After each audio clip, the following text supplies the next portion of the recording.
여러분, 기대 인플레이션이 하락했다. 그래서 금리가 곧 인하된다. 이 말이 사실일까요? 사실일 가능성이 점점 높아지고 있습니다. 실제 한국은행에서 조사한 5월 기대 인플레이션 지수를 보면 3.5%입니다. 굉장히 많이 떨어졌죠. 예, 굉장히 많이 떨어졌습니다. 추세선을 보면 말입니다. 작년 7월에 기대 인플레이션이 4.7%였거든요. 그런데 지금은 3.5%. 게다가 지난 2월에 4.0%를 기록한 이후로 4개월째 계속 떨어지고 있습니다.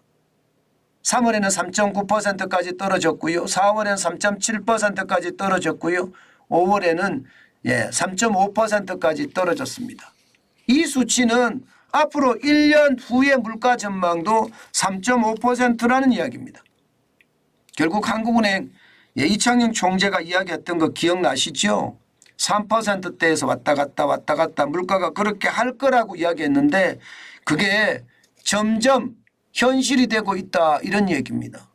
그러면 인플레이션의 어떤 상황은 어떻게 될까요? 이게 물가가 많이 오르기 때문에 금리를 올려서 이 물가를 잡자 이랬거든요. 그런데 금리가 이게 지금 벌써 1월 달에 올리고 2월 달 동결 그리고 3월 달 동결했잖아요. 이제 어떻게 할까요? 6월 달에 어떻게 할까요? 아니 5월 달에 어떻게 할까요? 5월 달에. 내일이죠. 5월 25일. 어떻게 할까요? 이거는요. 동결할 가능성이 굉장히 높습니다. 지금 여러분도 알다시피 기준금리 3.5%라는 수치 이거 결코 낮은 수치는 아닙니다. 시장에서는요. 이자 앞에 장사 없다는 것처럼 많은 사람들이 이자 부담을 엄청나게 느낍니다. 게다가 경제 주체들 말입니다. 가게나 기업이나 정부가 경제 3주체인데요. 이 주체들이 굉장히 어려워합니다. 가게 같은 경우는 이자 때문에 집을 파는 일이 허다하다는 이야기까지 이미 나오고요. 기업도 마찬가지입니다. 이자 때문에 줄파산한다는 이야기가 계속 나오는 것도 현실이거든요. 그러니까 이제 물가는 어느 정도 안정이 됐으니 3%를 안정으로 보니까 말입니다. 안정이 됐으니 이제는 경기를 살려야 된다. 이런 얘기가 나오는 것도 사실이거든요. 실제로 말입니다. 실제로 노무라 정권 같은 경우는요. 대한민국은 이제 8월쯤에 기준금리를 인하할 거다 이렇게 예상합니다. 기준금리를 인하할 거다. 왜냐하면 경기가 그만큼 나빠진다는 이야기예요. 나빠진다는 이야기. 그래서 기준금리를 곧 인하한다는 이야기가 인플레이션이 잡혔다고 가정을 했을 경우 이게 가능하다 이런 얘기가 되는 거거든요. 일단은 동결을 하겠죠. 지금 실제 채권 전문가들이 조사한 걸 보면 이번 기준금리는 동결한다. 이게 일반적인 이야기거든요. 거의 말입니다. 100명에 대한 설문조사를 했는데 89명이 동결한다 했습니다. 그럼 동결하는 거겠죠. 그렇지만 금리 인하에 대한 것은 아직까지 문제가 좀 있다. 저는 그렇게 생각합니다. 왜냐하면요. 국내 경기는 지금 너무 어렵기 때문에 금리를 인하해서 부양시켜야 된다 하는 이야기가 나오지만 가장 큰 문제는 부채잖아요. 게다가 부채 다음으로 큰 문제는 한미 기준금리 역전이거든요. 지금 우리 한 번도 경험해 보지 못한 그 상황이 연출되고 있잖아요. 1.75%포인트가 차이가 나니까. 우리는 기준금리가 3.5%지만 미국의 기준금리는 5.25%입니다. 그러니 시장에는요. 한미 금리 역전이 우리가 경험하지 못한 숫자이기 때문에 이게 어떤 식으로 시장에서 일어날지 모른다. 이렇게 이야기하거든요. 분명한 것은요. 분명한 것은 1.75%의 금리 차지만 채권 시장에도 외국인이 들어오고 주식 시장에도 외국인이 들어오고요. 여기에다가 직접 투자 시장에도 외국인이 들어온다는 사실이에요. 여기에 실제 한국은행도 마찬가지고 기획재정부도 마찬가지고 고무돼 있습니다. 고무돼 있어요. 아, 대한민국하고 미국하고 금리차가 1.75%인데 채권시장에도 들어오네? 주식시장에도 들어오네? 게다가 말입니다. 직접 투자도 일어나고 있네? 이렇게 생각을 하니까 인하에 대한 이야기도 나올 수밖에 없겠구나. 이런 얘기가 나오는 겁니다. 이건 실제입니다. 그만큼 말입니다. 예, 훅 하고 빠져나갈 수도 있지만 지금 같은 분위기에서는요.